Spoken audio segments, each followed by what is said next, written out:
Mangale, let's go to the Judicial Service Commission. And I'm preaching to the choir boys because the two of you are lawyers. That the Judicial Service Commission is established by Article 171 and 172. And judges enjoy decisional independence, and the entire judiciary enjoys institutional independence. They've got financial autonomy. And now there is a matter to remove Supreme Court judges.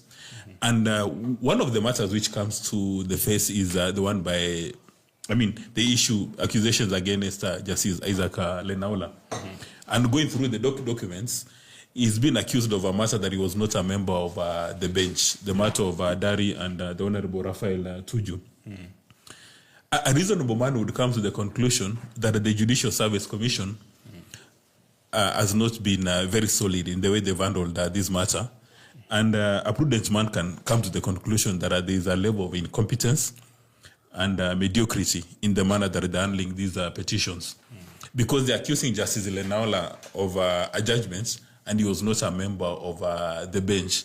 As a lawyer, what do you make of what the Judicial Service Commission has done so far?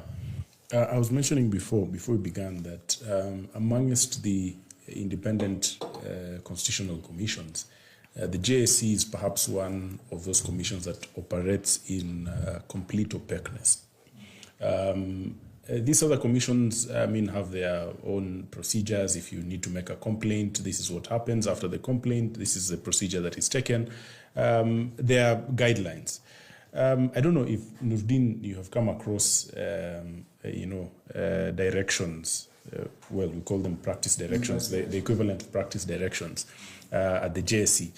I have no idea where those are, or if at all they exist. We don't know what mechanisms past the complaint, past a petition that has been forwarded to the JSC. We don't know what happens. We don't know what criteria the JSC employs in handling these complaints, and that is a great cause of concern.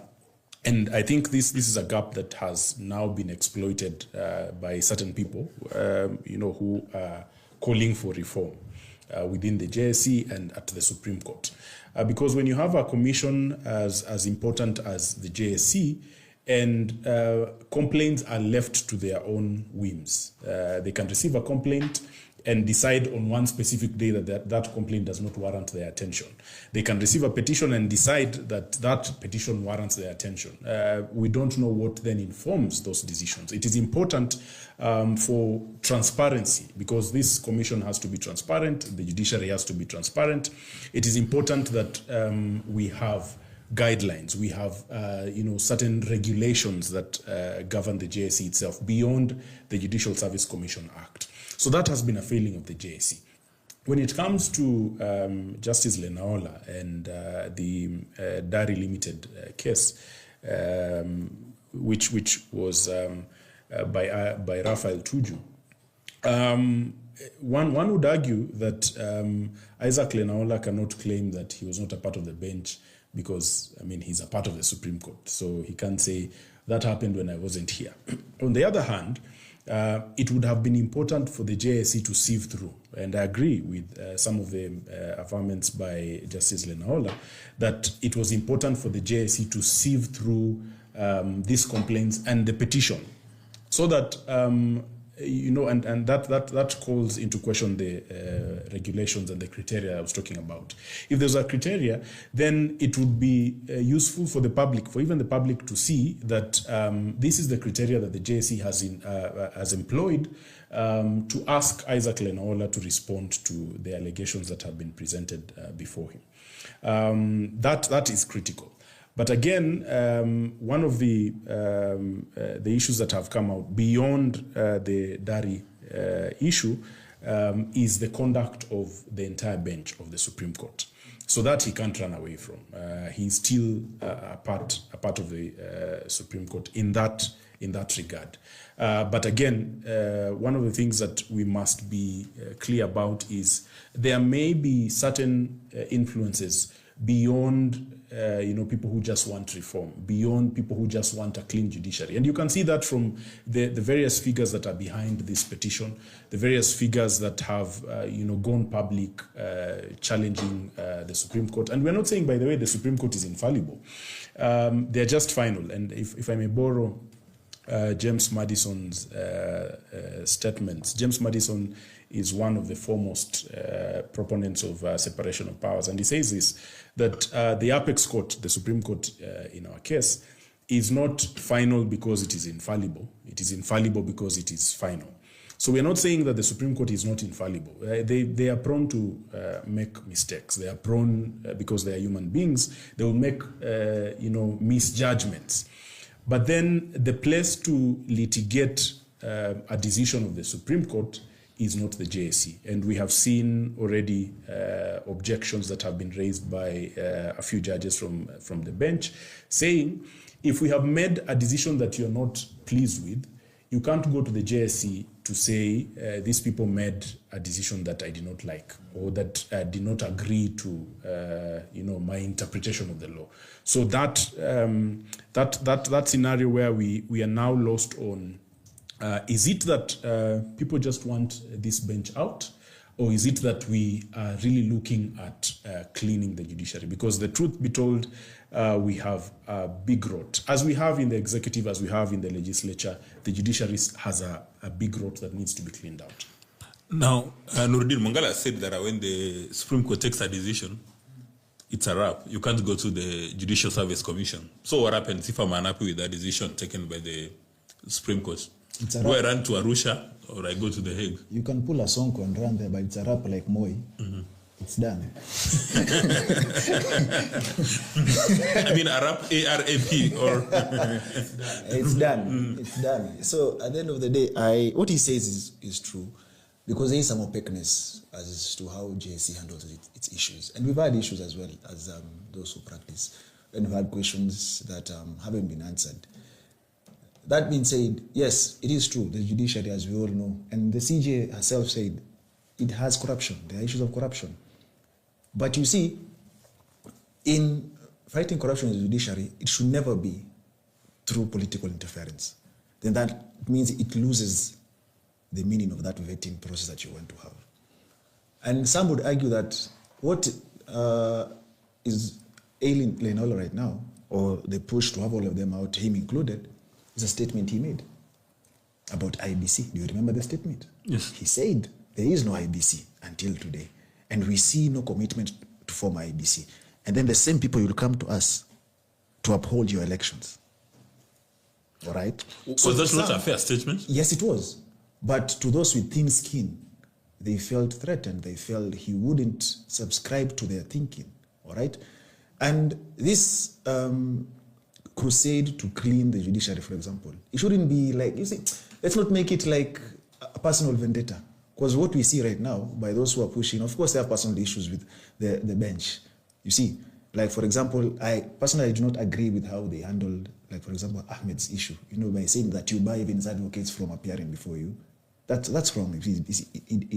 It's a wrong way of how they handle the thing. But at the end of the day, let us clean the judiciary. But you see, if you clean the judiciary and the executive and National Assembly are still dirty, see, these same people will dirtify this same place. So what are you doing? It's a zero-sum game.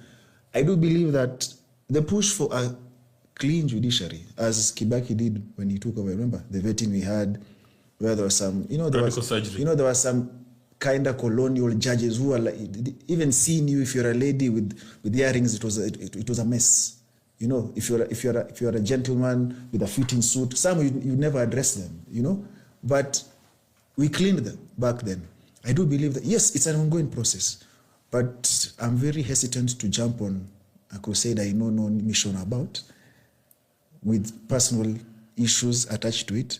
I do believe that, yes, we need to clean it, but I will not join this bandwagon. I just feel like there's something sinister about it, and those who are pushing it are well known, for lack of a better word, to have worked with the regime of today. Some in the political scene would be called spanner boys. I would not follow that route. You made a statement which, again, we should make a rational human being smell a rat. So are you suggesting that the push to remove the Supreme Court judges is all about settling personal scores. It seems to be that way, at the end of the day. That's how it looks like. Because let us be honest. If, for example, we want to clean the judiciary, are you trying to tell me that Supreme Court is the only place that has corruption? But you have to start from somewhere. No, listen, it's fine. It's fine. So we have no IBC at the moment, and then no Supreme Court all of a sudden. Are you not putting the country at anarchy? What are you doing? But that is the same warning Justice Lenola gave. Exactly. And immediately he says that things start rolling. You see, you always have to look at things holistically. And I do believe that political players, this constitution that we have is pro-people. And the political class hate it because at the end of the day, there's no room to navigate it. That's why BBI failed. So at the end of the day, I do believe that there is more of political interference as opposed to clean the judiciary. When the crusade or mission is only clean the judiciary, then I'll board that train. Until then, I'll sit out, eat my popcorn. Oide, these two gentlemen describe themselves as learned friends, and they've suggested that the political class is settling a personal scores. And a gentleman that you don't seem to have a lot of love for, called Mr. Rigathi Gachagua, has indicated that if you send Martha Koome home, don't ever dare step in Murang'a. Rigiji has given President Ruto a warning that if Martha Koome goes home, don't dare step in Meru.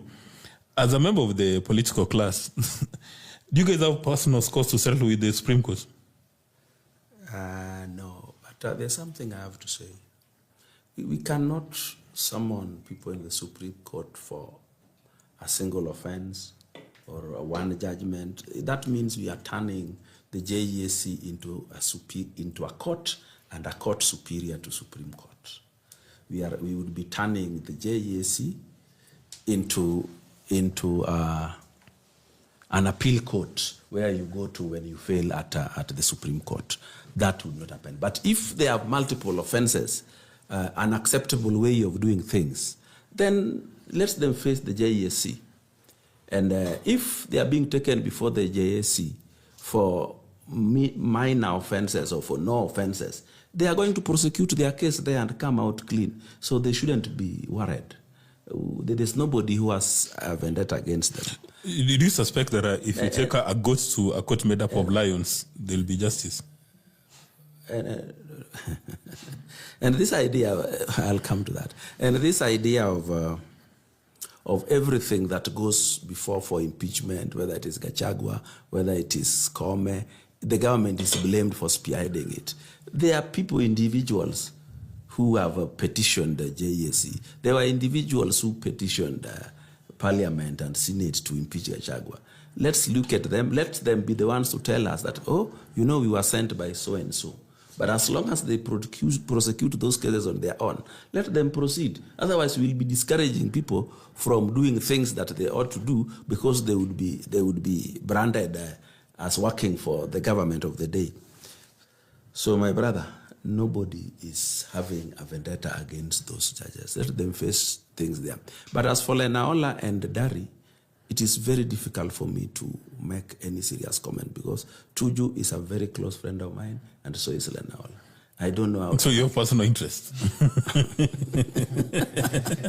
There are people I know very closely, so I don't want to say much about them. I will not be objective. No, it's okay. You can be subjective.